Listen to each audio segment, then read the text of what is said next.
ನಮಸ್ಕಾರ. ಧಾರ್ಮಿಕ ಮತ್ತು ಪೌರಾಣಿಕ ಕಥೆಗಳು ಈ ಚಾನೆಲಿಗೆ ನಿಮಗೆ ಸ್ವಾಗತ. ನಾನು ನಿಮಗೆ ಇವತ್ತು ಅಧಿಕ ಮಾಸದಲ್ಲಿ ಬರುವ ಕೃಷ್ಣ ಪಕ್ಷದ ಏಕಾದಶಿ, ಪರಮ ಏಕಾದಶಿಯ ಮಹತ್ವದ ಬಗ್ಗೆ ಹೇಳುತ್ತೇನೆ ಹಾಗೂ ಈ ಏಕಾದಶಿಯ ಒಂದು ಕಥೆ ಕೂಡ ಹೇಳುತ್ತೇನೆ.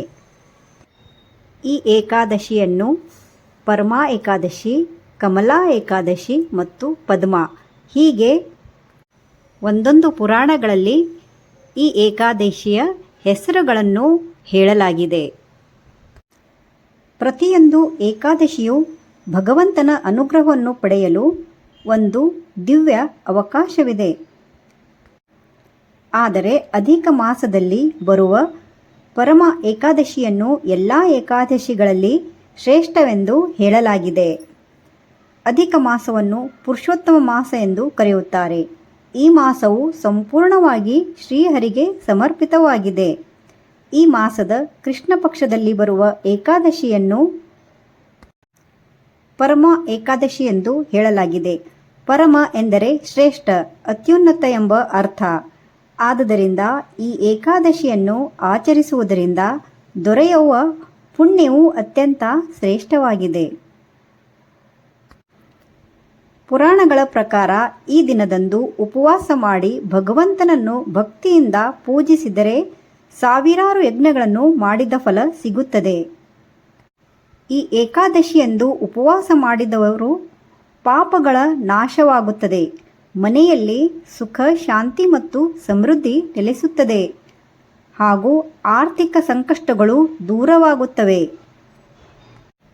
ಭಗವಂತನ ಕೃಪೆ ದೊರೆಯುತ್ತದೆ. ಅಂತಿಮವಾಗಿ ಮೋಕ್ಷ ಪ್ರಾಪ್ತಿಯಾಗುತ್ತದೆ. ವಿಶೇಷವಾಗಿ ಅಧಿಕ ಮಾಸದಲ್ಲಿ ಮಾಡಿದ ಜಪ, ತಪ, ದಾನ, ಧರ್ಮ, ಪೂಜೆ ಮತ್ತು ಉಪವಾಸಗಳಿಗೆ ಅನೇಕ ಪಟ್ಟು ಹೆಚ್ಚು ಫಲ ದೊರೆಯುತ್ತದೆ ಎಂದು ಶಾಸ್ತ್ರಗಳು ತಿಳಿಸುತ್ತವೆ. ಈಗ ಪರಮ ಏಕಾದಶಿಯ ಪವಿತ್ರ ಕಥೆಯನ್ನು ಕೇಳೋಣ.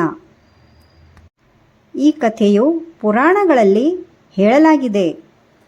ಬಹಳ ಹಿಂದಿನ ಕಾಲದಲ್ಲಿ ಒಂದು ನಗರದಲ್ಲಿ ಸುಮೇಧ ಎಂಬ ಬ್ರಾಹ್ಮಣನು ವಾಸಿಸುತ್ತಿದ್ದನು.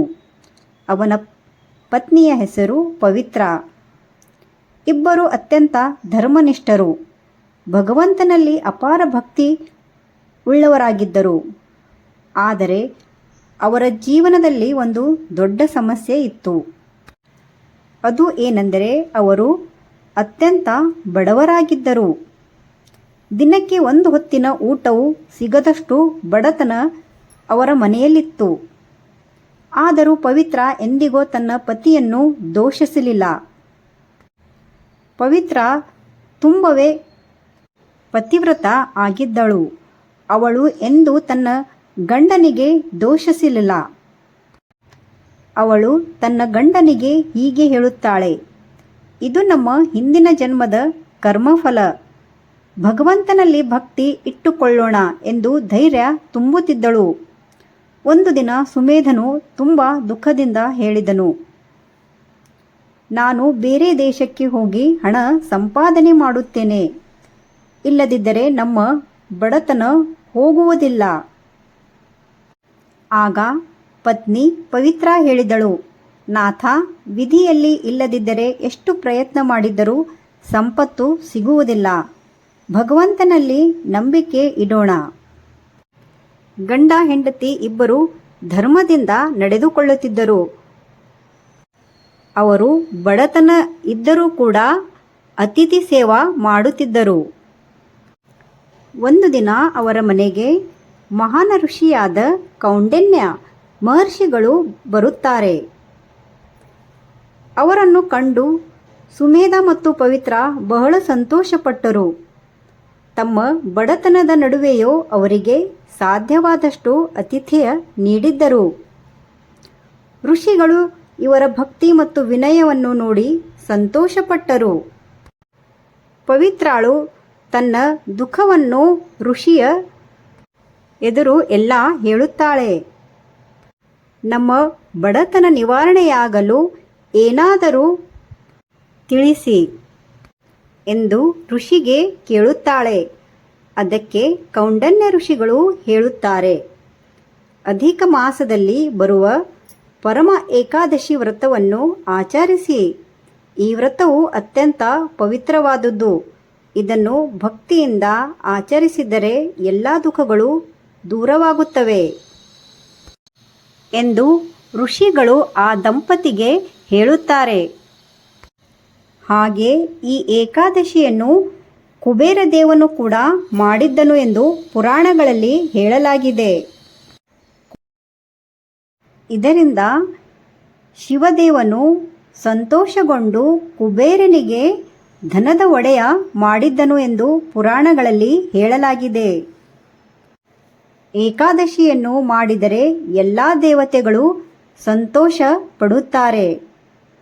ಹಾಗೂ ರಾಜ ಹರಿಶ್ಚಂದ್ರನು ಕೂಡ ಈ ಅಧಿಕ ಮಾಸದಲ್ಲಿ ಬರುವ ಏಕಾದಶಿಯನ್ನು ಮಾಡಿದ್ದನು ಎಂದು ಹೇಳಲಾಗಿದೆ. ಮತ್ತೆ ಅವನು ಕಳೆದುಕೊಂಡ ರಾಜ್ಯ, ಸಂಪತ್ತು, ಹೆಂಡತಿ, ಮಗ ಎಲ್ಲವನ್ನೂ ಪುನಃ ಪಡೆದನು. ಮಹರ್ಷಿಗಳ ಮಾತಿನಂತೆ ಸುಮೇಧ ಮತ್ತು ಪವಿತ್ರ ಪರಮ ಏಕಾದಶಿ ವ್ರತವನ್ನು ಆಚರಿಸಿದರು. ಬೆಳಿಗ್ಗೆ ಸ್ನಾನ ಮಾಡಿ ಶ್ರೀಹರಿಯನ್ನು ಪೂಜಿಸಿದರು. ದಿನವಿಡೀ ಉಪವಾಸ ಮಾಡಿದ್ದರು. ರಾತ್ರಿ ಇಡೀ ಜಾಗರಣೆ ಮಾಡಿ ಶ್ರೀಹರಿಯ ಕೀರ್ತನೆ ಮಾಡಿದ್ದರು. ಅವರ ಭಕ್ತಿ ಮತ್ತು ನಿಷ್ಠೆಯನ್ನು ಕಂಡು ಶ್ರೀಹರಿ ಸಂತುಷ್ಟನಾದನು. ಕೆಲವು ದಿನಗಳ ನಂತರ ಒಬ್ಬ ರಾಜಕುಮಾರನು ಅವರ ಮನೆಗೆ ಬಂದನು. ಅವನು ಅವರಿಗೆ ಒಂದು ಸುಂದರವಾದ ಮನೆ, ಧನ ಮತ್ತು ಜೀವನ ನಡೆಸಲು ಅಗತ್ಯವಾದ ಸಂಪತ್ತನ್ನು ನೀಡಿದನು. ಅವರ ಬಡತನ ಸಂಪೂರ್ಣವಾಗಿ ದೂರವಾಯಿತು. ಅವರು ಸುಖವಾಗಿ ಜೀವನ ನಡೆಸಿದ್ದರು. ಈ ಕಥೆಯ ಸಂದೇಶವೇನೆಂದರೆ, ಮೊದಲನೆಯದು, ಸಂಕಷ್ಟ ಬಂದಾಗ ಭಗವಂತನ ಮೇಲಿನ ನಂಬಿಕೆಯನ್ನು ಕಳೆದುಕೊಳ್ಳಬಾರದು. ಎರಡನೆಯದು, ಧರ್ಮ ಮತ್ತು ಸತ್ಯದ ಮಾರ್ಗವನ್ನು ಬಿಡಬಾರದು. ಹಾಗೂ ಭಕ್ತಿ, ಉಪವಾಸ ಮತ್ತು ಸೇವೆಗೆ ಭಗವಂತನು ಖಂಡಿತವಾಗಿಯೂ ಪ್ರತಿಫಲ ನೀಡುತ್ತಾನೆ. ಹಾಗೂ ಬಡತನದಲ್ಲಿಯೋ ಗಂಡ ಹೆಂಡತಿಯರು ಒಬ್ಬರ ಮೇಲೆ ಒಬ್ಬರ ವಿಶ್ವಾಸ ಇಡಬೇಕು.